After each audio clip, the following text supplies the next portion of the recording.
A recent study led by researchers from the NYU Grossman School of Medicine has uncovered that blocking the Notch signaling pathway in aging skeletal stem cells significantly increases bone mass and restores bone healing abilities.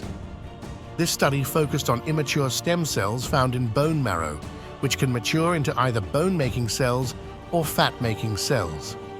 With aging, these cells are more likely to become fat cells, making bones more vulnerable to fractures. By genetically engineering mice to lack Nicastrin, a core component of the Notch signaling pathway, researchers were able to redirect stem cells toward the bone-making cell pathway, leading to increased bone formation. Although Notch signaling isn't a suitable target for drug therapy, the study identified a protein called EBF3 that carries the Notch signal and could be targeted by drugs, potentially preventing age-related bone degeneration.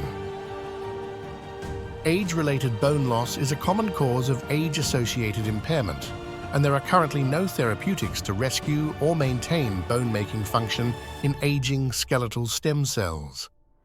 Understanding these mechanisms is crucial for prolonging healthy lifespans.